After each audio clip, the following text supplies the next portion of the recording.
Hi everyone, welcome back to Base Leg. Hey, a chilly January morning to talk about some things. But first, I don't know how many of you are aware, but the EAA is doing their annual Homebuilders Week this week. So it starts on Monday, goes through Friday, really long list of presenters during the week. You can't do much flying this time of year in some parts of the country, so you can sit inside and watch some videos.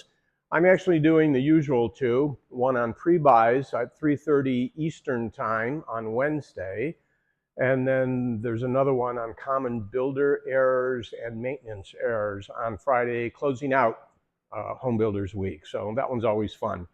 So anyway, hopefully many of you will find time to tune in and listen to that. If you can't because you're working, they're all recorded and archived so you can get to them on your own time.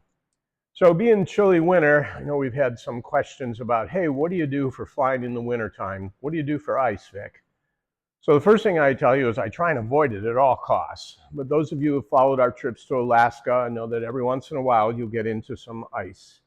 Whether it's planned or forecast. If it's forecast, I won't go there, but sometimes you can't help it. This time of the year, especially for those of you who live up around the Great Lakes, ice is kind of a way of life and you just stay on the ground.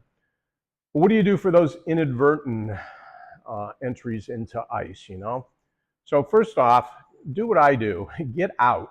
ATC is really, really good. You tell them you're picking up ice in a single engine GA airplane and they will move mountains for you, okay? They'll get you out. They'll give you a block altitude sometimes. Usually you can, going down is the safest bet. Climbing puts the airplane in a really bad attitude unless you know you're going to get out of the ice. So when might that be? Let's say you're just scooting the tops of the clouds. It's a solid cloud, but you're running through some bumps across the top. The sun is shining on them. That's a really good place to pick up ice. So if you can just pull back a little and get on top, there's a good chance you can get out of the ice very quickly, and through sublimation, the ice is going to come off of the wings. Keep in mind, you're going to have to come back down through that. So, be frugal with your decision making there. So I always like lower when it's available, but some things you want to pay attention to while you're in the ice.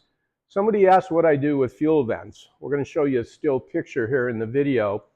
What I do on the RV-10 is on the left fuel tank where the vent pokes out through, I drill a little hole in the back side of that with a number, I think it's a number 30 drill bit or so, in the hopes that if the front side of the vent gets blocked up, I'll have some air going into the tank, because the last thing I really want to have to fight with is engine fuel pressure problems while I'm trying to get out of the ice.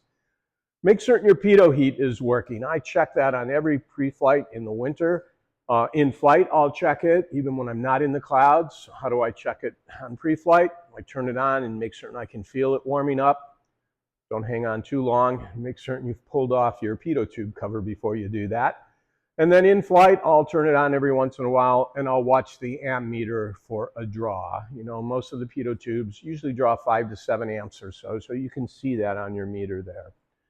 But again, I would encourage you to stay out of the icing. One more pre-flight item I do all the time in the wintertime, you can see I've got the RB10 covered here with a blanket and I've got it plugged in. Basically, I'll preheat my engine anytime it's below 40 degrees outside. I know, like homing, everybody says, oh, you don't really have to. I think preheat might be mandatory below 20. But I think it's just a whole lot easier when the engine is heated up nice and warm and you start it on a cold winter morning. You get that oil flowing better. This engine has about 1,100 hours on it now. It's a Lycoming Thunderbolt. It doesn't burn but 3 quarts of oil. I change it every 35 hours. So I burn about 3 quarts during that time period. And a couple weeks ago, I just did compression checks, and 3 of the cylinders were actually 80 over 80, and the other 3 remaining were 75 and 78 and 78. So I think taking those precautions to help this engine last a while, especially at the price of today's engine, is very well worth it. So sump heaters, some you stick to the bottom of the sump, like the Easy Heat pads. Anti-Splat makes one that goes right up into the oil. The reef heaters also heat the cylinders. I have found that if you do it overnight with just an oil sump heater and put a blanket on the cowling, if you're in a hangar, usually you have about 110 degrees on the oil temp when I start it. So that's really, really nice.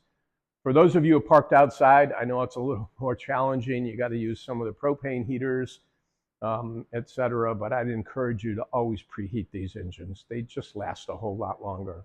Okay, thanks for listening, and don't forget Home Builders Week. Hopefully I'll see some of you there. Take care.